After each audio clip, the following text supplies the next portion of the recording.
ibaze ejo mugiye ngo mu manza ngo tugiye mu manza muri leta ngo twapfuye ngo amafaranga ngo twapfuye ngo ibyubahiro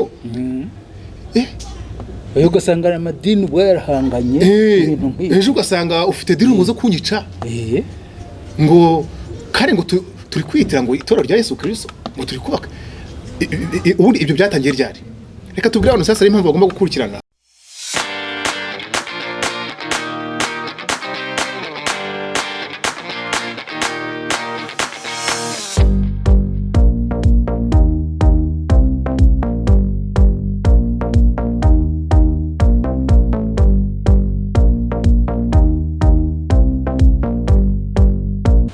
Reka rero none dusuze inshuti zacu abavandimwe abakunzi ba televiziyo Rabagirana TV, televiziyo yanyu kandi yacu twese.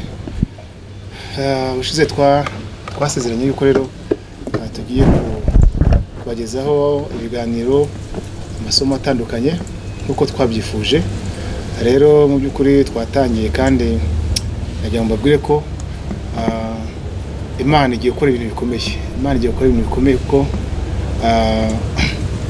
iyo tugendera muri Imana yiteguriye kera no umugisha ukomeye. Ubundi kuba Kristo dufite ijambo rivuga mu Efeso 2:10 ngo turabo yaremye ituremera imirimo myiza iyi Imana yiteguriye kera kugira ngo tuyigenderemo. Ubu turi kugenda mu bintu byateguwe kera, turi kugenda murimo Imana yashyizeho kera cyane twebwe kugira ngo tuyigenderemo. Niyo mpamvu rero ubwo ari Imana biteguye ni imirimo y'imbaraga, ni imirimo y'icyubahiro, icyubahiro kitari cyacu ahubwo icyubahiro cy'Imana, ubwiza butari ubwacu ahubwo ubwiza bw'Imana muri twe, ndetse yewe gukenuka kutari ukwacu ahubwo gukenuka kw'Imana. Hari indi jambo ryiza rivugwa mu Efeso 1 nanone murongo wa 3 ndetse no wa 4 havuga yuko ngo Imana ishimwe ngo yaduhe imigisha yose y'umwuka yo mu ijuru kuko ngo yagambire kera n'isi itararemwa kugira ngo tuba abana bayo tutariho ikizinga no mu nkanyari. Bavandimwe rero ibyo turimo kugendamo ni Imana yiteguriye kera cyane muri Kristo Yesu. Niyo mpamvu rero mugiye kubona impinduka ikomeye. Rero tubaze tubibwire n'ubundi uko bisanzwe. ni Christophe, Pastor Chris SEBANANI. Ubusanzwe mu buzima busanzwe mpagara umuryango w'ivugabutumwa witwa Shining Family Ministries, korera ku Kimironko. Rero ubusanzwe ndi umwanditsi w'ibitabo nkuko mubizi, ariko kandi rero no mu buzima busanzwe ndubatse, mfite umudamu n'abana babiri. Rero muri iyi minsi dufite umuhamagaro ukomeye wo kwamamaza iby'ubwami bw'Imana. Ndi kumwe na mugenzi wanjye hano rero nawe ntabwo namuvuga, reka mureke yivuge rwose hanyuma tubone no gukomeza. Urakoze cyane. Nanjye ndi Pastor Ngirabatware François, ku busanzwe nkaba ndi umuvugizi wungirije w'umuryango wa Shining Family Ministries. Rero n'umuvandimwe wanjye dukorana umurimo w'ivugabutumwa muri iyo ministeri. Abavandimwe rero harakoze umuvandimwe Pastor François. Mwana turi kumwe n'umugabo ukuze, ni umunyabwenge cyane, arajijutse, yarize, afite experience mu buzima, asobora ikintu byinshi cyane, afite amateka menshi, kandi ikiruta byose tunashimana ko nawe yamuhishuriye rero bivuze ngo adufite bagage ikomeye cyane tuzaniye abantu. Kuko twebwe rero tugiye kwiga amasomo menshi cyane Imana yaduhaye, tuzahishura ibintu byinshi, tuzahishura ibintu byinshi cyane, bimwe biri mu byo twagiye dutangaza. Ariko ngira ngo François, tukimara kutangaza yuko televiziyo Rabagirana Family TV itangiye, abantu baravuze bati mudufashe rwose, mudufashe muhere ku isomo ryitwa Imana y'iki gihe. Tumudufashe mu yisesengure, mu yitubwire, kuko abenshi cyane mbere ko muduha andi muhishurirwa byadufasha mukuyeho icyo kintu wa mugore cyadufashe, iyo migozi gacika, icyo kijima kikavaho, hanyuma abantu noneho mukaduha ibindi ariko twavuye ku ngoyi. oya ibyo birumvikana kuko iriya mana y'iki gihe niyo yaboza abantu yaroza abantu irabahuma ku buryo abantu bari mu rungabangabo. Aho hantu rero urwo rungabangabo nirwo dukwiye kubavanamo, yego bakamenya aho bahagaze. Iyo mana y'iki gihe rwose bakayimenya, bakayisobanukirwa, bagafata position igaragara. Yes. Iyo mana y'iki gihe rero nkuko dukunze kuno kwivuga, twayanditse mu gitabo gikomeye hano mu gitabo tuvuga imana y'ukuri n'imana y'iki gihe. Ubundi tubitse ibintu byinshi cyane, twagira ngo mu by'ukuri ubundi agicwari umuntu aremwa yaremeye kuramya, yaremeye guhimbaza Imana, kuko Imana ubwayo, Imana ni umwuka. Imana ni umwuka nkuko bivugwa muri Yohana 4:24. Hanyuma ngo n'abayisenga rero, ubundi iriya suite logique yo muri Bibiliya Yesu yakoze, abantu bakwiye kwitondera. Yavuze ngo Imana ni umwuka, hahita hakurikiyeho n'abayisenga. Burya umuntu ni umwuka, nawe afite ubugingo, atuye umubiri. Niyo mpamvu rero yaremewe, afite icyuho gikomeye cyane mu mwuka we, yaremewe kujya gute kuramya umuremyi we, gusabana we. Niyo mpamvu rero twamaze kutangaza yuko hari ikindi kintu none cy'isi Imana nicyo tugiye kuvuga rero. Icyo kintu kiraza cyokipa wa mwuka w'umuntu. Uyu munsi rero niyo mpamvu cyangije isi. Burya iyo tuvuze ngo ni Imana y'iki gihe, tuba tuvuga Imana y'isi, Imana ya gahunda z'isi. Nta wundi rero ngo nkuko tugiye kubisobanura, uwo ngo ni Satani wageze gutya araza yita Imana. Ni gute nasengwa ngahimbazwa, yigiye gute yita Imana. Amaze kwita Imana rero, mu by'ukuri ntabwo byahise bishuka, ariko hari abakozi b'Imana muri Bibiliya tugenda twerekanaho nidusobanura, bagiye bavuga nyamara ngo iyo Mana iriho nubwo itazwi. Iyo Mana y'ikinyoma ariko icyo kintu. Ariko rero biratangaje kubona Bibiliya imwita Imana we, ntibajye ngo nitwe tuzanye iyo ntuza, uretse ko nyine bitigeze bishurwa. Kugira ngo cyite Imana n'umukora gihamye yuko kigize Imana, natwe tugomba kwifata gutyo kugira ngo abantu bagiye gute babohoke. Erega arasengwa kandi buriya mu by'ukuri bavandimwe, impamvu wa mugani tubashimiye kandi icyifuzo cyanyu tukaba tugiye kugisohoza, nuko wa mugani twaremeye gusabana n'umuremyi wacu, n'umukiza wacu. None icyo kintu cyageze gutya kitambika imbere, kiraza kigira Imana ngo tugisenge. Kandi abantu benshi cyane barakubititse, abantu baje mu nsengero bamwe bavuye mu tubari, abandi bava mu buraya, abandi baza mu nsengero, baza gusenga no kugira gute no kuramya umuremyi wabo, ariko bisanga bari gusenga ikindi kintu batazi. Bagihe ubuzima bwabo, abandi bagiha imibiri yabo, abandi bagiha ubutunzi bwabo. Ariko bavandimwe, ngira ngo mu by'ukuri hari ikiganiro cyiza cyaba kuri Radio Rwanda, ndi kuvuga hari inkimbanzi ya kiganiro yavuga ngo tega amatwi wumve ubeho. Kandi Yesu yavuze ngo muzamenye ukuri kuzabato. Rero Imana yaduhaye igihishurirwa. Ngira ngo François, hari ijambo riri muri Yesaya ibice 29 gutyo umurongo wa 9 adusomere twumve. Yesaya ibice 29 umurongo 9. Wenda se umurongo wa 7. Umurongo wa 7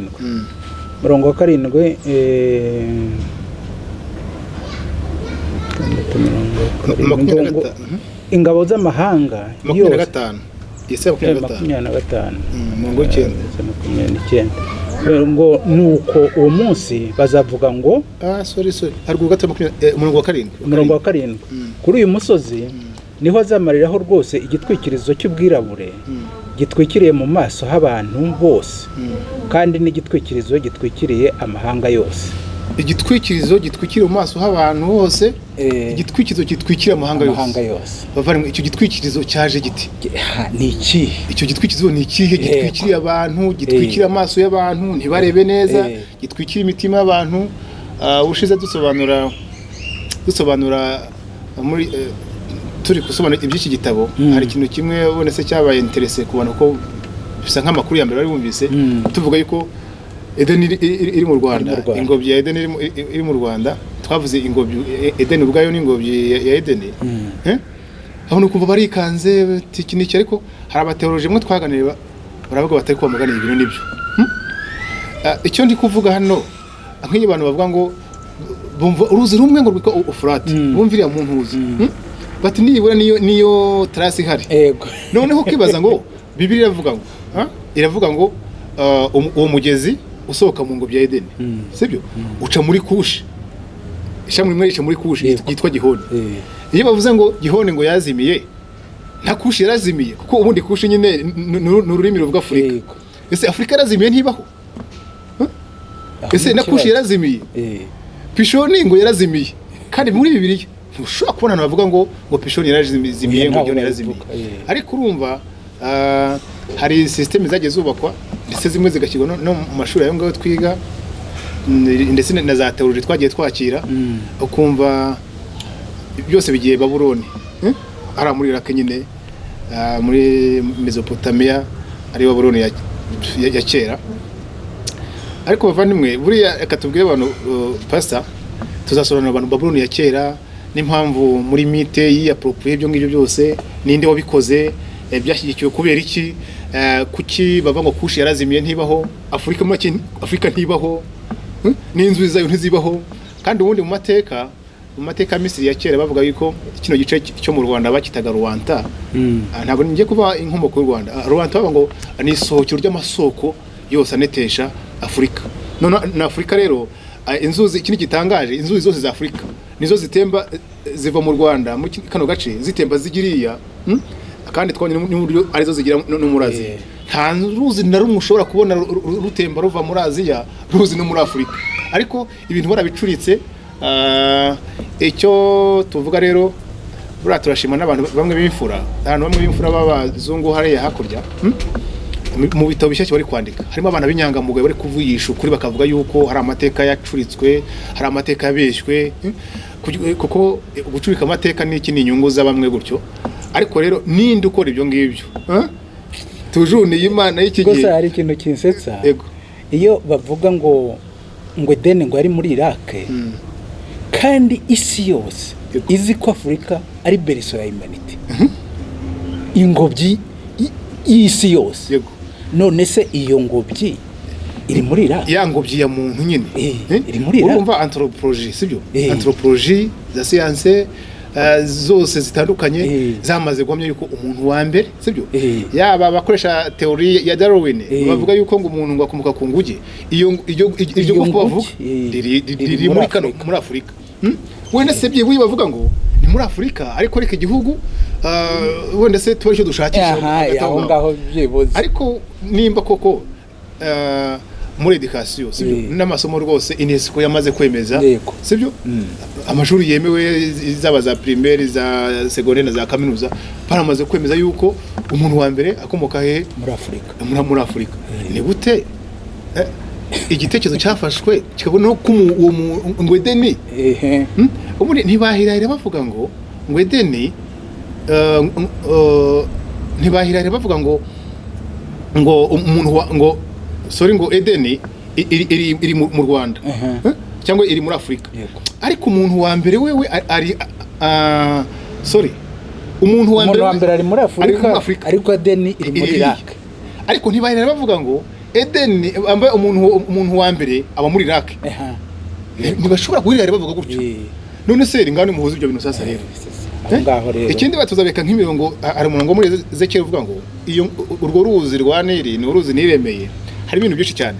Kuki turi kuvuga ibyo bavandimwe muri intangire turi kuvuga Imana y'iki gihe, nuko mu by'ukuri hari ibintu byagiye bicurikwa kandi uwabicuritse ninde. Ndibuka abantu biga amateka y'isi cyangwa se n'amakuru asanzwe anga dufite sinibyakera cyane. Afurika ijya kugabanwamo, iriya nama yabereye Berlin, uriya chancelier Bismarck wari yoboye yaravuze ngo ibyo tugiye gukora byose tugiye kubikora ngo mu izina ry'Imana ikomeye. Iyo ntuzirahirira aho ngaho. Ariko ikintu gitangaje nuko bamaze kupanga uburyo bagiye kwigabanya Afurika nk'umugati, bakoze iki? Bahise bibanda ku Rwanda cyane, baranusura cyane. Baranusura, bafata cya gice cy'Iburasirazuba bwa Kongo cyose bagikuraho, bafata ibice byinshi cyane murabizi mu mateka ayo dufite. Icyo turi kuvuga hano ni iki sasa rero? ngo bikoze mu izina ry'Imana ikomeye. Imana ikomeye. Bavare mu cyo turi kuvuga iyo tuvuga ngo Imana ngo abantu profesi bafite zikomeye nuko ngo Imana izagaruka kuri Afurika. Izagaruka kuri Afurika ko Afurika kira igihugu cy'igihangange gikomeye cyane. Ariko ubundi hari umwe twaza tuganira wo mu bihugu duhana imbibi ari gusobanura ngo ya saa 11 ariko mu buryo ari saa ya Afurika. Babakoze bo muri biriya mu gitondo abasa star ni mugo ngo ya saa 11 ariko mu buryo ari Afurika. Yabivuze mu ntuza yiwe muhishirwa nawe yari afite ariko numvise nishimye cyane. So rero muvandimwe reka tukubwire iyo Mana wa mugani y'iki gihe bavuze ngo iyo Mana yakoze ibyo byose niyo tugiye kubwira abantu. François abantu barababaye cyane ariko uzi kuba uri gusenga Imana wayihawe ubuzima bwawe Imana iza kuvugisha ukayumvira kumbe igamije kukwica no kukurimbura kusenya biteye agahinda. Rero Imana rivugiye ngo kuri uwo musozi izakura icyo gitwikirizo cyo gitwikira iki mitima y'abantu. Uwo musozi ni wese ubundi uwo musozi tuzahobereka ariko n'uyu nguyu twicayeho umusozi w'Uwiteka. No umusozi w'Uwiteka bana aho tuzababwira wenda se mu buryo buri mu mwuka ndetse n'uburyo buri physique bambewe geographique.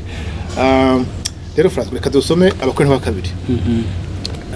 Dusomera abakorinto ba kabiri ibice 4 guhera umurongo wa 3 kugeza ku wa 4. Aratubwira ngo ariko niba ubutumwa bwiza twahawe butwikiririwe abarimbuka. Umurongo wa 4 ari bo batizera ab'Imana y'iki gihe yahumiye imitima kugira ngo umucyo w'ubutumwa bw'ubwiza bwa Kristo ari we shusho y'Imana utabatambikira. Bavandimwe iri somo tuzaritindaho kuko ibibazo isi ifite umunsi byazanywe n'Imana bavuze. Reka nkubwire umurongo uravuze ngo ariko ni ubutumwa bwiza butwikiriwe abarimbuka. Ubundi ubutumwa bwiza François ubutumwa bwiza ngo ni imbaraga y'Imana. Niko Baroma 1:13 imbaraga y'Imana ihesha uwizera wese gukizwa. Muri make ya ubutumwa bwiza nicyo gikoresho Imana ifite kugira ngo ikizisi. Nicyo gikoresho Imana ifite kugira ngo ivana abantu mu bwami bw'umwijima ibazane mu bwami bw'umucyo. Nicyo gikoresho Imana ikoresha kugira ngo abantu bavuke ubwa kabiri.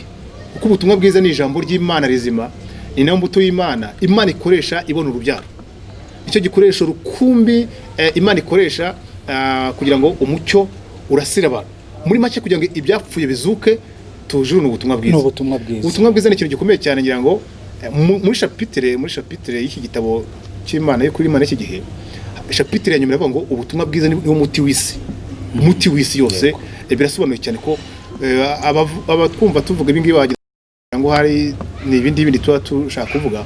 Buriya twabanze gusasa inzobe tujya mu mateka y'isi turacukumbura ariko chapitre ya nyuma nivuga ngo ubutumwa bwiza umuti w'isi. Rero Imana y'iki gihe yageze gute yahumye yatwikira ubutumwa bwiza. Juste hano ngo ariko ubutumwa bwiza twahawe butwikiriwe hano ni butumvikana cyangwa se voile. Hariho akantu gatuma butumvikana kari hagati y'amaso y'abantu nabwo. Yego. Icyo cyagihuri ni cyagihu cyashizweho ku maso y'abantu. Imana iri ngo izahagikura ku musozi. Kuri uwo musozi. Bavandimwe amasomo abantu bayiteho basa kuko abantu bazaje muri Google bazaje muri search nta hantu uzabona umuntu gusobanura Imana y'iki gihe.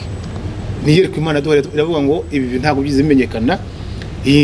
Imana yisi Imana higeze imenyekana. Ini revelation Imana duhaye irayicukumbura kugira ngo igitabo cy'impapuro 630. Kandi twavuzemo bikeya ni ibintu biremereye cyane bavandimwe niyerekwa ariko Imana duhaye. Imana yaduhaye kandi iri kuzana impact. Sasa rero impinduka nziza. Ngo aribo batizera Imana iki gihe humiye imitima kugira ngo umucyo w'ubutumwa bwiza bwa Kristo ari nawe shusho y'Imana utabatambikira. Imana rero murumva umwuka wera avuze yuko ngo Imana y'iki gihe ntabwo bavuze ngo ni Satani. Imana y'iki gihe babuyita mu cyongereza ngo ni God of this age. God of this age cyangwa se hano ngo ni Imana y'isi. Rero kuki bitavuze ngo ni Satani ikahita Imana nibyo dushaka kwereka abantu sasa rero. Yego. Ubundi iyi Mana yaje kwitwa Imana nyine y'ikinyoma cyangwa se Imana y'iki gihe. Bibiliya cyangwa se umwuka wera ngo afukasinge yerekana uburyo iki kintu nyine gisengwa Yego. gihimbazwa kandi gifite imbaraga, gifite ubutware, ni ikinyabushobozi nacyo, ariko umutima wacyo n'uwiki no gusenga. Bavandimwe rero, kuki Imana iri guhishura bino bintu, iri guhishura buno bwiru, ni ukugira ngo mukire hakiri kare, kuko turaza kubereka aho ku munsi w'imperuka bazavuga ngo turimbutse gute. Turimbutse gute mu by'ukuri? Hari Imana yadusanze, iraduhamagara, iduha amasezerano, iradukoresha, none ko turimbutse bigenze bite? Nibyo tugiye kureka abantu rero. Iyi Mana igihamagara abantu. François, hari n'ibyo twacukumbuye utahita uvuga ku mu mikoro ko bidipu cyane, ariko ubundi mu by'ukuri biteye n'ubwoba. Imana gishinga n'imyemerere, ishinga n'amadini amwe namwe tuyajyamo akomeyeho. Abantu bakonsulite Bibiliya, ikindi bagomeze badukurikirane, muzumva kandi muzatangara. None se akamubaza muri wa mugani nimba koko nka aya madini dufite arayimana. Yego. Sibyo? Tukadufite amadini arayimana rwose pe. Reka none ndeke ubundi hari amadini n'amatorero. Tuvuge amatorero yo hari badashaka kwitwa idini rwose. Nimba ari amatorero y'Imana. Ubundi itorero ryo ni rimwe rya Kristo. Intambara zimo ziva hehe? Tuvuga uyu munsi tuvuze ngo hari umuryango dufite twebwe bw'ubutumwa, nubwo atari ariko ni organisation chrétienne. Dufite ifashanyo bitandukanye. Ibaze ejo mugiye ngo mu manza, ngo tugiye mu manza muri leta, ngo twapfuye ngo amafaranga, ngo twapfuye ngo ibyubahiro. Ejo ugasanga amadini ubwo yarahanganye ibintu nk'ibi. Ejo ugasanga ufite dini zo kunyica. Ngo kare ngo turi kwitira ngo itorero rya Yesu Kristo, ngo turi kubaka. Ubundi ibyo byatangiye ryari? Reka tubwire abantu sasa impamvu bagomba gukurikirana. Hari ikintu kimwe dukunze gukosora abantu, abatwumva ubundi bagenda bakosoka. Hari nk'ikinyamakuru bushize twahoze tuganiraho, abanyamakuru b'inshuti zacu turi kubabwira yuko hariho na Bibiliya ya Satani. Bibiliya ya Satani rero hari ibintu biba mu bwonko bw'abantu kumva ngo amugani ngo intungane bw'icumuye karindwi ntibaho bitanditse. Ugasanga umuntu ari kwigisha nka topic ngo intungane bw'icumuye karindwi. Ibyo bakehe ntawe byanditse. Hari ijambo rivuga mu migani ngo nubwo umukiranutsi yagwa karindwi gutyo, nubwo yagwa karindwi ntazarambara ibintu nk'ibyo ngibyo, ntago mbivuze neza. Ariko ugasanga ngo umukiranutsi ngo intungane ngo bw'icumuye karindwi. Kuko ngo akishyizeho kabitegeka mu mushaka ubwami bw'Imana no gukiranuka kose. Hari umunyamakuru ngo ati nanjye rwose n'ubwa mbere ibyo bintu byumvise gihe narinze ko nanjye kose, ariko kari birivuga ku Imana. Ngo turwana ngo n'isi ngo n'umubiri na Satani. Ugasanga ufite iyo topic bavandimwe utabanje gushishoza neza. Icyo nshatse kuvuga sasa rero, hari nk'igihe dutangira kuvuga mbivuga iki, twatangiye kuvuga umuntu navuze ngo tugume ngo mu byo twemeye mbere, ngo yigisha ngo ziri kuza, ngo tugume ngo mu byo twemeye mbere, ngo wumvise ngo ugihamagarwa. None sasa rero ibyo wemeye mbere sasa rero mbere uvuga ni ryari? Twebwe muri iki kiganiro muzakurikirana tuziga amateka y'itorero.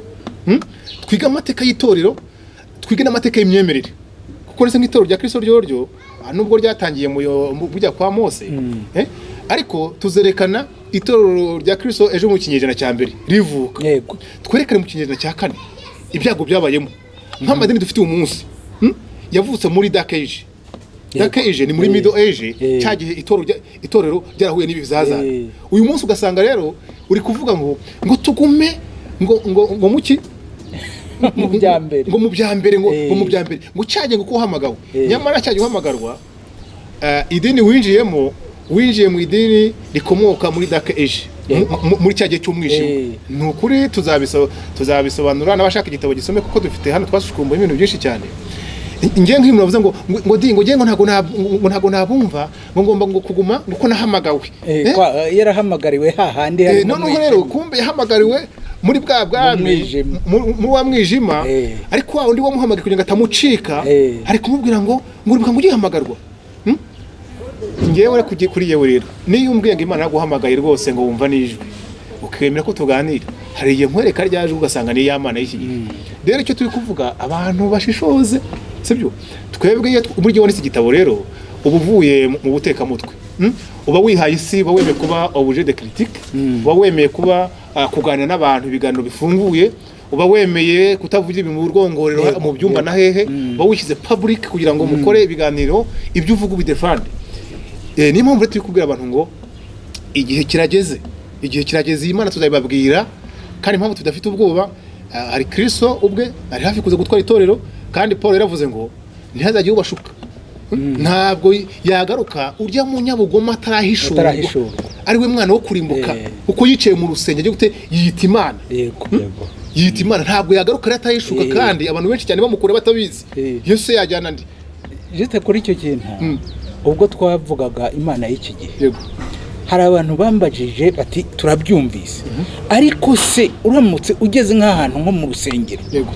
ni iki ureba cyangwa wumva cyakwereka ko iyo Mana y'iki gihe ariyo yahafashe koko ibyo bavuga nibyo bahumure tuzabibabwira tuzabibabwira uburyo ushobora kugenda wakandagira mu rusengero wareba wakumva ukavuga uti niyo hicaye ko wamugana sibyo wareba ibihari wakumva inyigisho zaho wareba ntuzihari nkanjye nivuye akantu kamwe niko ni gute itorero ry'Imana itorero rya Kristo musenyera ku mugozi umwe kuko mu itorero nta nyungu zindi haba uretse kuba ku bwami bw'Imana bwa Kristo no kujya mu ijuru ni gute mu Rwanda nubwo bajya kure bavandimwe reka tubabwire Imana y'iki gihe muyiboneye muzasanga ibintu bizambara ubusa rwose kandi muzanezerwa ikindi kandi François abantu rwose bihangane hari ibigiye gusenyuka rwose kandi siko tugiye kubisenya oya ni Imana igiye bivuze muri mu Baheburayo 12 umurongo wa 25 yego yavuze ngo Imana igiye guteza igishyitsi igiye kunyeganyeza sibyo hari ibintu rero ngo bizakurwaho hasigare ngo ibidashyitse byose kandi icyo gishyitse ngo ni icyanyuma kandi biriya bintu bidashyitse bivugwa rero ni ibihe ubu ni ibintu by'Imana y'isi ni ibishira buryo tuvuga Imana y'iki gihe tuba tuvuga Imana y'ibishira hari ibintu byubatswe na za filozofi n'ubwonko bw'abantu ariko bakunze kuvuga ngo ubase itorero ry'Imana hanyuma ngo muri komite yawe ngo washyizemo ngo umukuru wawe ngo umugore wawe kugira ngo bitazasenyuka ngo abana ngo kugira ngo wiproteje ibyo bintu uproteje kugira ngo batazagukuraho ibyo ni itorero ry'Imana cyangwa ni company religious company ibintu ngibyo my friend twebwe ntabwo tuje kugira gute uzaduhamagare twaremeye twaritanze byararangiye sibyo ariko cyo tuvuga twemeye umuntu wese n'igitangazamakuru cyose cyo kwisi kizaduhamagara turi ready kugira ngo dusobanure ibyo tuvuga kandi twanabyanditse cyo tubabwira ariko cyo tuvuga nuko ibintu bimaze imyaka myinshi cyane ninde wabyubatse hari umwe wigeze ngo kugira ngo asanga umwe yateye imbuto wagiye ko nabona ngo n'urukungu rwarameze ati ko wateye imbuto nziza ninde wakoze biriya Yesu aravuga ati hari umugome wabikoze itorero rya mbere rya Kristo rirahari na doctrine ya Kristo ituma abantu baba kuko itorero n'umuryango w'abana b'Imana n'umuryango w'abantu b'ijuru ni famille y'abantu bafite data wo mu ijuru ariko hari ikindi kintu hari izindi mbuto zatewe ninde wateye urwo rubuto rwaje kukwira mu isi yose ibintu bikitirwa Kristo kandi ntahure nabyo ninde wakoze ibyo ngibyo tukaba turi mu bintu bifite ibibazo umuntu nje nigeze kugana n'umudamu umwe umuntu ababaye cyane twari nyine hano Kimironko dukunze kuba turi twamo tuganira umuntu ababaye cyane mbese ko babaye ambwira amateka ye ati je nkibera mu kabari nari umunyamahoro nari nguwe neza nta bibazo nagiraga ariko kuva nagira mu idini ati mfite ibyago mfite ibibazo mfite ikisi ntuje sintunganiwe mbo harahita babyumva kete bavuga ngo nyine ngo urabona ngo Satani ngo wese agutera ngo arakwataka ngo mbere ngo wari umwagenti we ngo nta kibazo afite ngo arakurwanya ariko nsanga n'amahoro y'umutima yandi y'imbere by'iburada intambara zabaho ariko nta mahoro aranga umuntu ufite agakiza kukuri ntayafite ntayo ndabwo rero ikintu cyabiteye ni cya kibazo ni cya kibazo gikomeye cyane cy'Imana y'iki gihe François rero tutatinze cyane reka duse nubwo twakora itangira umunsi bwa tuzacukumbura cyane ariko reka tubagwese ibuniko mukahe somera nk'aba Yesaya 14 usome mu ngo 12 n'uwa 14 Yesaya 14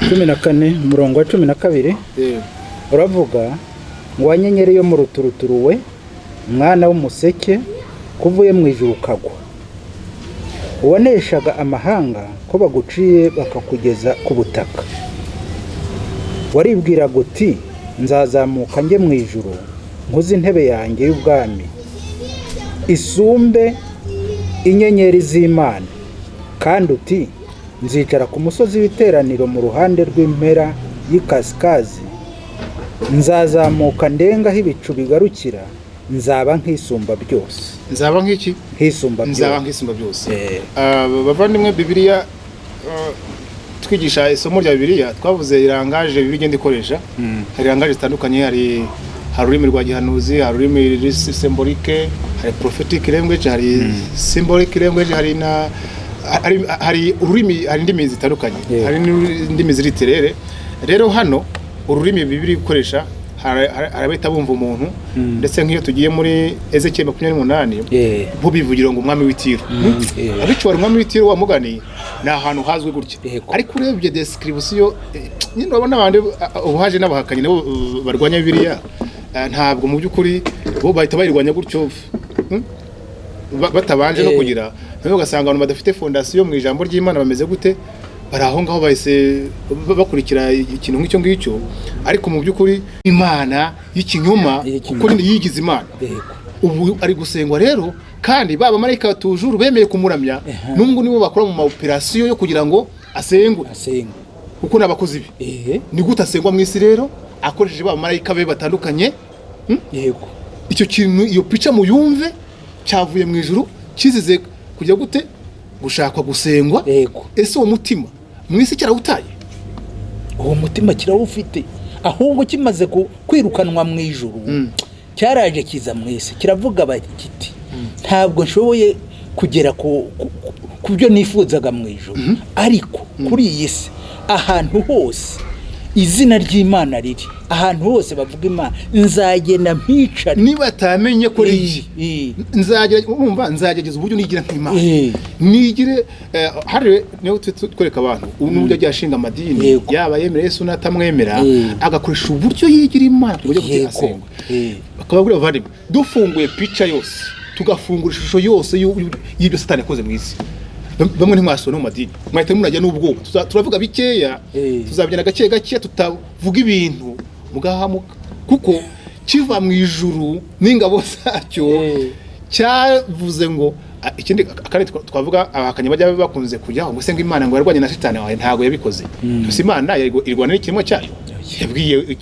undi mu marayika nawe waremwe Mikayeli ushinzwe ibyo ngibyo tivana mu sivire mwe gutyo aragenda gutyo muhuza ntago Imana agiye kurwana na ntuza ariko rero ni ibintu bikomeye cyane bavandimwe kigeze mu isi kivuye mu ijuru cyashakaga yuko ijuru ryose n'ibizima n'abakuru n'amarayika bakiramya bagisenga kigeze mu isi rero cyakoze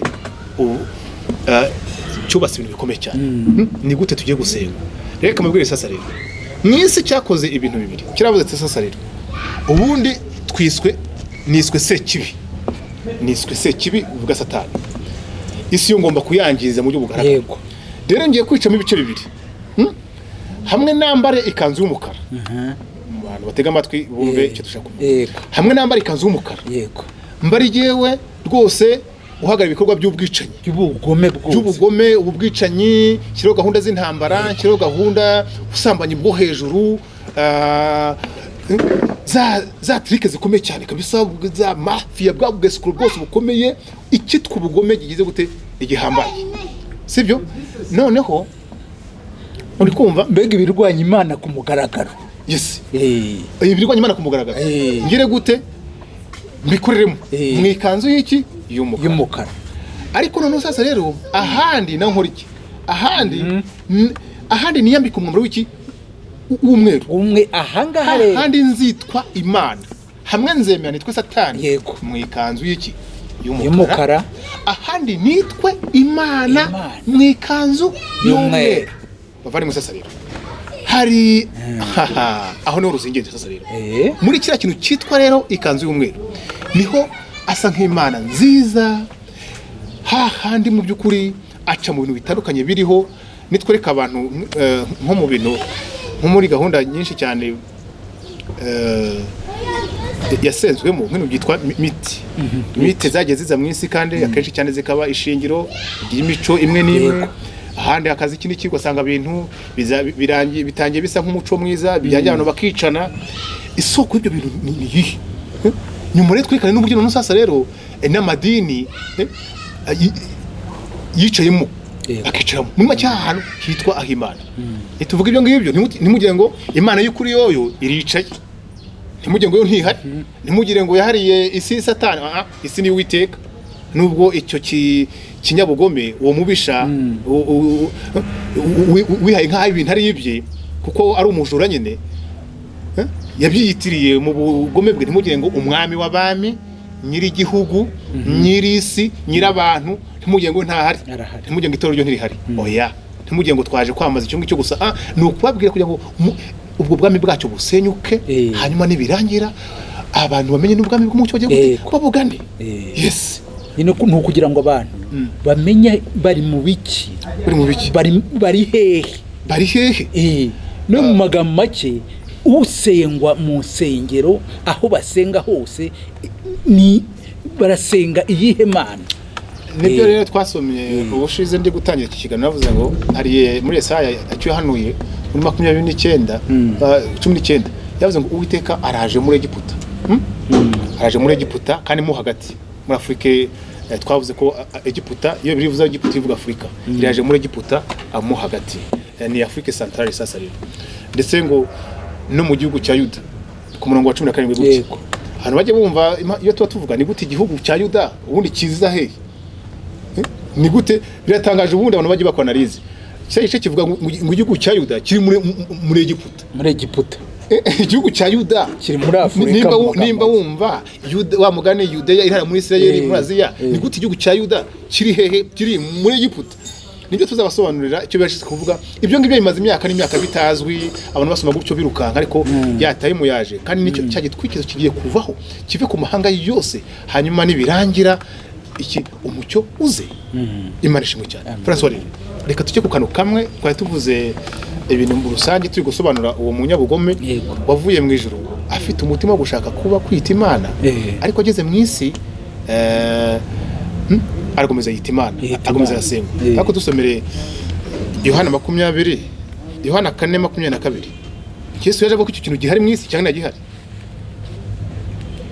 Yohana 4:22 haravuga ngo dore mwebweho musenga icyo mutazi nushaka kurikira aho ngaho Yesu yabwira umugore ati mwebweho mujye gute ikintu musenga ntabwo mukizi iki kintu Yesu yaje atunga urutoki wewe ni wa mugore umusamakazi yarimo muratira ati twebwe tuvoma ku masoko ya Yakobo ariko muratira Aburahamu ariko muratira isezerano rya kera ariko se kuki Yesu yaje nimba ibyo byari bihari nuko ati ariko hari ikintu mutazi musenga ikintu mutazi icyo kintu gisengwa batazi ni igiki ahangaha abantu bagombye kwibaza iri jambo rirakomeye cyane iki kintu Yesu wenyine Yesu yaje tubona nk'impinja aho yajyaga ngo bikige ngo ndabagira gute ngo bimere nk'abantu ngo bari ku nyanja bavuga ngo twavugije induru ngo ntitwabona ngo utwikiriza muri make Yesu yarebaga abantu ibintu bibera mu madini mu byemerere ibire babime nk'abantu bibere mu ntuza rwose imyezerere bamo n'ikijyamo ni nk'abantu bari ngo twavugije induru nitwa nutwikiriza twateye twakinyagatambaro kumana karehe kukine mu mutaje niko Yesu yaje areba abantu disi ibintu biberamo ariko ati musenga ikintu mutazi musenga icyo mutazi ariko mugore amaze gusobanurirwa akomeje kuri Mesiya yahise asobanukirwa ariko burya kuganira na Yesu ni ibintu bidasanzwe aburya munagana guhumura ntugire ngo byaturutse ku bwenge bwe nuko bagana agiye gute amuhumura iki kintu kitazwi Faransa uzi ko reka tubabwire ikintu gikomeye cyagerageje no kubwira umuremyi yego Yesu Kristo ubwe ngo nagisenge. nibyo Reka tujye muri Matayo ibice 4. Yes, Matayo ibice 4. Kanze n'umurongo n'imbaro wa no wa 9 ako ahera kwa 8 twumve. Umwanzi arongera amujyana mu mpinga y'umusozi muremure cyane, amwereka ubwami bwose bwo mu isi n'ubwiza bwabwo. Aramubwira ati biriya byose ndabiguha nupfuka mukandamye. Uri kumva? Yesu aramubwira ati genda Satani, kuko handitswe ngo uramye Uwiteka Imana yawe aba ari yo ukorera yonyine. Yes. Abantu reka nkubwire, abantu hari ikintu abantu batazi. Iki kintu nyine Satani aje mu isi yabonaga n'ubusa w'umusenga. Agiye kubona hari erema imwe itaramusenga. Ubwo ni Yesu wamba kumaje. Abo giti ku isi yose nayifashe yamfukamiye ikabisenga iyi erema iturutse hehe?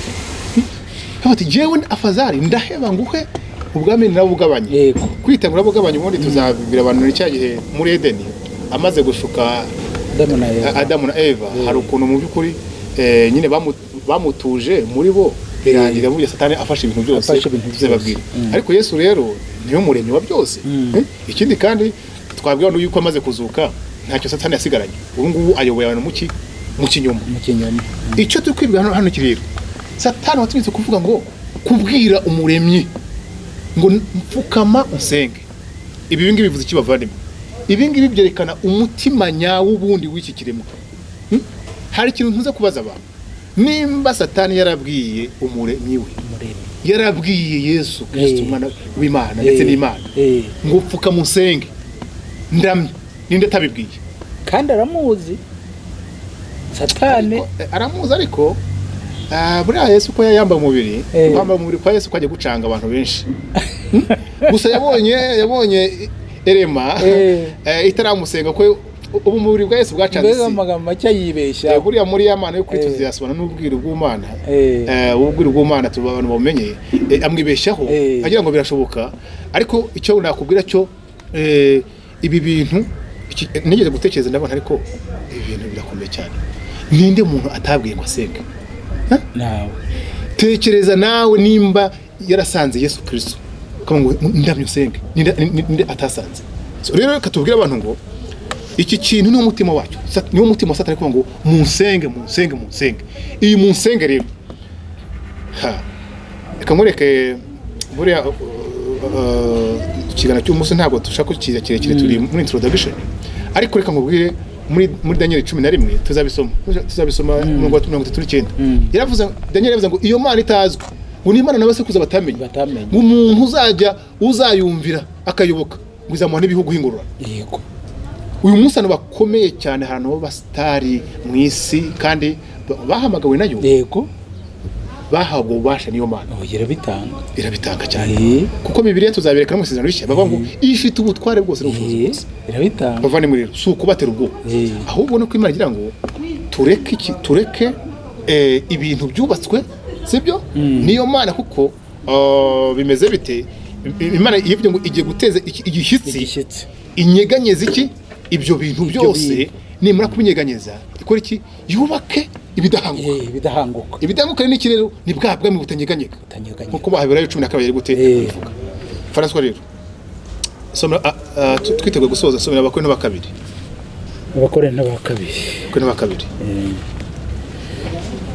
bangahe ibice 11. Yego. Bone se umurongo wa gatatu no wa kane. Umurongo wa gatatu no wa kane ravuga ngo ariko ndatinya yuko nkuko yanzoka yohesheje Eva uburyarya bwayo, ko ari nako intekerezo zanyu zayobywa mukareka gutungana no kubonera bya Kristo. Kane kuko iyo haje umuntu ubabwira Yesu wundi tutababwiye, mukakira undi mwuka mutakiriye mbere, cyangwa ubundi butumwa mutemeye, mumwihanganira mubikunze. Yego. Hano Paulo avuga ati ariko je ko mutanyihanganira. Umurongo wa 5 ko no mu gicacaca ubundi Adamu yari mwatunganye ni nkuko none n'ubundi Kristo nawe yaje atunganya ashitoro tunganya ariko nkuko yanzoka yateye mu itorero ryo muri Adamu na Eva akaryangiza niko namwe nduzi mugiye kubatake namwe inteke zanyu zikayobywa yanzoka none iragarutse nyamara iyo nzoka irakora iki iraza yite Yesu wundi murongo wa 4 kuko haje umuntu ubabwira Yesu wundi teoloji burya ni ingome uzi ko nigize ko umuntu bango Yesu ni umuntu ngo waje ngo araduka gutyo naje kubira gutyo umuntu uzi ariko muri comparison nayo mungira Yesu wundi ntago ari umuntu physical waje sibyo ni bya bintu byaho ngaho baturagura batazigize Paul ari kuvuga uwo Yesu wundi ni ibaze nawe Satani nyuma y'itorero rya Kristo araje ashakisha uburyo nawe yigira nka Yesu ikiri tugaba ibaze mu gihe cya Paulo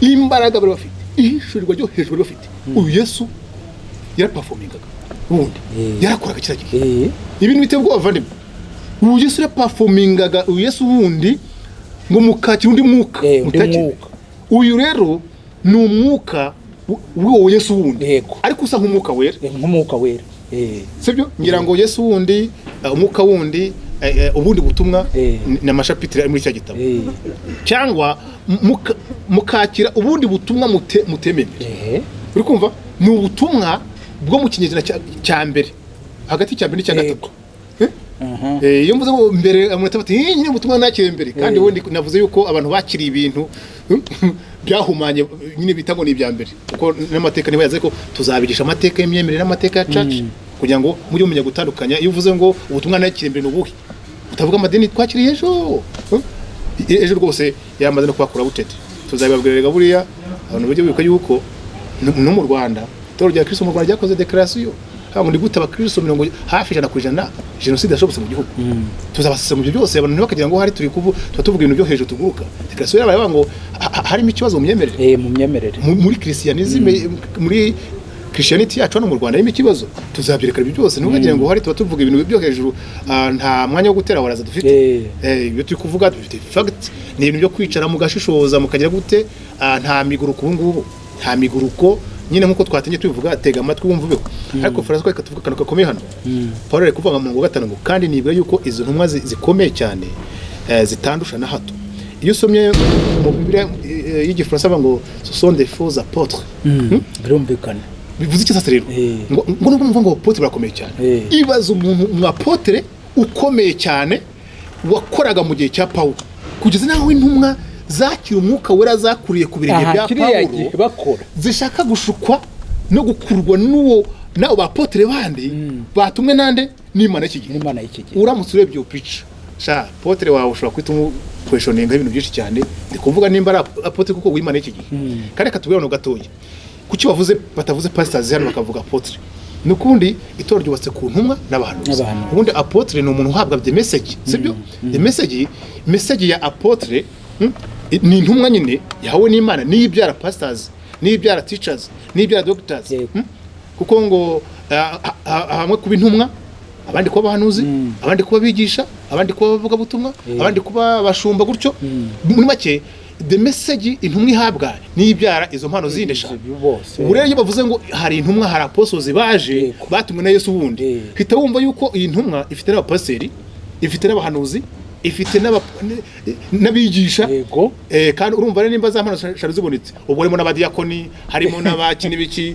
abantu bakabatizwa muri iryo zina rya Yesu wundi bavane mu turi kuvuga niki ngira ngo ubutaha tuzaye tubaha n'ingero hari igihe twagiye twigishana hamwe namwe abantu bagatangira kurira y'Imana Yesu wundi nanjye yarangendereye twabonye uburyo yangiza umuryango tuzabicukumbura twabonye uburyo ajya affecting ibihugu twabonye uburyo abantu barushye ariko Francois ikintu kimwe umurongo mudusoze sasa rero nubwo turi kuca hejuru tuzagira numwe burundu no kugira ngo abantu base nk'abakanguka ubundi ko dufite byinshi cyane nta nubwo twayimarayo kuko twara umwanya gusa ndebera Matayo 7:21 Matayo 7:21 Matayo 7:21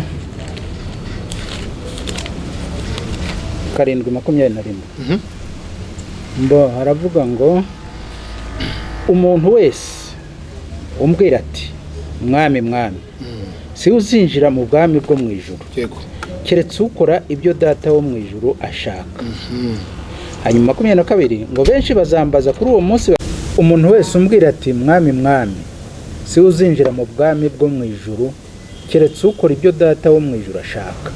22 benshi bazambaza kuri uwo munsi bati mwami mwami ntitwahanuraga mu izina ryawe, ntitwirukanaga abadayimoni mu izina ryawe, ntitwakoraga ibitangaza byinshi mu izina ryawe.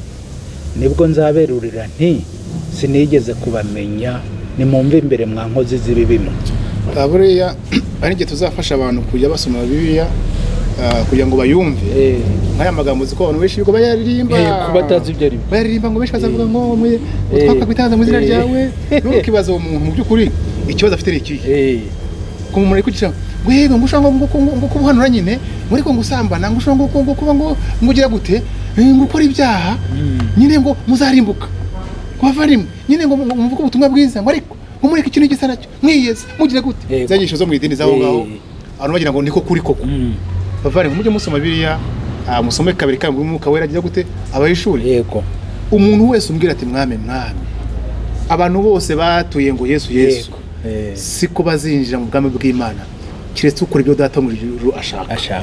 Icyo cyitwa ngo umuntu ukora uw'Imana ya data ni yihe. Yego tuzayibigisha ubushake bwa data n'ubuhe kuko twabonye kwe no ba 2:11 yego Yesu ni murongo wa 15 no 14 bavuga ngo ibyo se gitangaza yuko na Satani ngo yigira nkaho ari marayika w'umucyo araza kigira nkaho ari Yesu cyangwa se ari yo Mana nyine yakiti ukuri tuzabeka naho yicara mu rusengero akita Imana ndetse rero 15 ngo n'abakozi bi ngo si gitangaza ngo yuko ngo bigira nk'abagabura niko 15 bavuga ngo bigira nk'abagabura b'ibyo gukiranuka.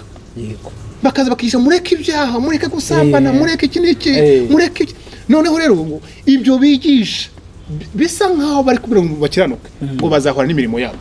Yego kubera iki sasa rero ikibazo si ukubwira ngo mureke ibyaha n'iki ugomba kumenya ngo kuko ibyo ngibyo na Satani gute arabivuga agamije kurimbura abantu. Hano baravuze ngo France iyo mugeze kuri level yo kwirukana abadayimoni benshi mu izina ryawe. Yego bavane mureka dutekerezeho gato ko tugiye gusoza part 1 kiganiro cya mbere igice cya mbere. Ntabwo abantu bakoze bitangaza mu izina ry'ubupfumu. Yego dore ko mujya mutanga ubuhamya ngo mwavuye mu bupfumu mwagiye.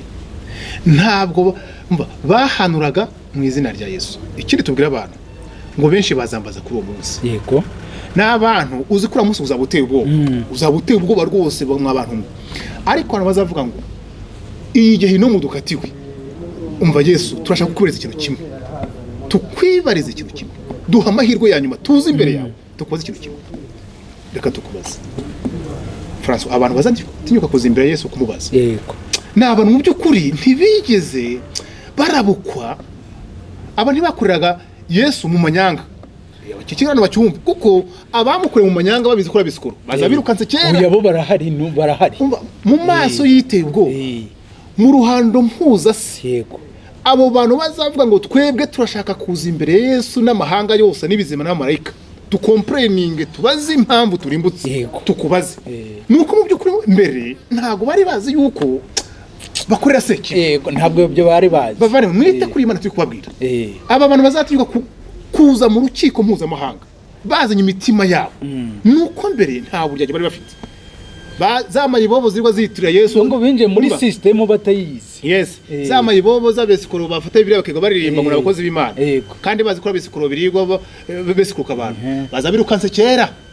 bihishe bo bazabazi ibyo uwo bakoreraga bati n'umundi tega twakoraga amanyanga twari tubizi twishakiraga ubuzima byari byaducanze umva berizo mayibobo zakoraga umurimo w'Imana zikora ibyo ngibyo zaba zirukaze kera. Aba ni abantu bazaba barakoze bitangaza mu isi rwose hari Imana yabihamagariye iti ndaguhamagaye mwana wanjye sibyo akitwa Apotre ashinga amadini aba ni abandi bagiye bahuzwa n'Imana n'abantu bavuye mu Bushinwa umuntu akaza kakaba support ndende yo kubaka itorero Imana yari yayibabwiye. Ariko ikibazo ni ikihe bavandimwe ugomba kumenya wa mugani tuzavuga itandukaniro tubereke icyo wamenyera kuri iyi Imana turi gusoza. Ariko ndagira mbabwire ngo ntimugasome mwirukanga aba bantu kuri ya munsi uteye ubwo bazavuga ngo duha amahirwe ya nyuma tukwibarize ugiye kuturimba duhura iki ko tugeze tukurura ibindi mu izina rya rindi ko ari mu izina ryawe ntitwirukanaga abadayimoni mu izina ryawe ibaze François reba ukuntu kwirukana dayimoni bikaze ariko abangaba kwari ukunyuzaho ntitwakoraga ibitangaza byinshi mu izina ryawe François iyo umuntu ageze kuri level yo gukora ibitangaza byinshi abayaciye abantu benshi cyane abayavuye mu byaha abayabatijwe abayahawe inshingano abayasiswa amavuta abayanyuze mu bintu byinshi cyane kugezaho ku munsi mpuzamahanga umunsi uteye ubwoba isi yose n'ijuru bitegereje bati umva yewe mbere ko turimbuka tufasha kumenya ngo ninde twakoreye uraturimbura none utujyane he umva rero ijambo yababikiye tugiye gusoza yababikiye ijambo abantu bose bo kwisi bakorera Imana iki gihe batabizi ubu twiziye mu izina rya Yesu nyuma tuzataka andi madini atemera Yesu tubabwireho naho makuru yayo ariko iki kintu cya Christianism mu isi ariko atarimo Christianity bwa Kristo bukuri bw'Imana y'ukuri tuzababwira nabwo kuko abatubwiye ati mubanze mutubohore iyi migozi iyo nyagwa twumvise ariyo yaduhamagaye nabwo ati gihe yaramamagaye nayumvise mwayivuze rega ati yaramamagaye nayumvise ati iyo muvuze niyo yahamagaye rwose harabambere imfura babimbwira sasa rero uyu murongo babikiwe ngo nibwo nzaberurira bavandimwe Yesu ntabwo aratwerurira ntarakwerurira pote ntarakwerura pasa we mutumishi wisi gitangaza ngo uhamagaye muri iki kinyejana ngo ugenge Imana yampagukire muri iki kinyejana baguhaye amuntuza abantu baguha amafaranga wabonye amaviza wogoga isi ariko ndagiye ngugiye n'amakiri kare hari verse 23 yarakubikiwe rero ubwiwe hakiri kare nibwo nzaberura icyo gihe Yesu rero azaberurira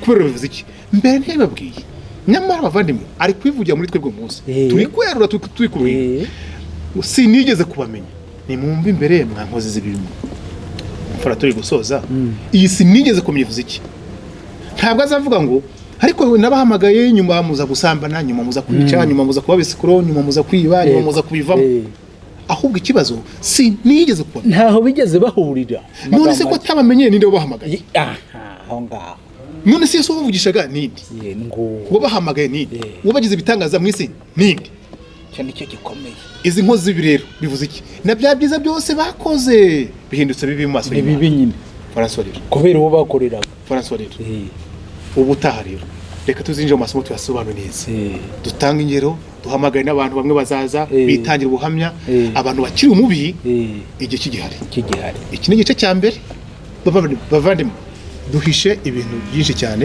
ariko simvuze ngo turabishe ahubwo dutwaye ubutunzi bukomeye cyane Imana iduhaye kugira ngo ubohoke ku giti cyawe umuryango ubohoke itorero ribohoke isi bohoke iki kintu kinjiye Paulo yarafite impungenge bati ndozi hari ikintu cyitwa Yesu kigiye kuza bavandimwe igihe kirageze kugira ngo itorero sure umwanya waryo rikizwe cyangwa se rikiri umubi waryinjiriye Imana y'ukuri itandukane n'Imana y'iki gihe amasomo ari menshi bizarangira mu by'ukuri turi kurabagirana iyi ni Rabagirana TV igihuni kimara kuvaho bizarangira turi muri glorification turi kurabagirana mu bwiza bwa Kristo mu gukenuka kwe mu cyohero cye mu bwenge bwe mu muhamagaro kuri kuko Imana ibishaka kandi kababwira François buriya iyi Imana y'iki gihe iriho ibundikiye abantu nibwo usanga ahantu harimo ibirwara bidakira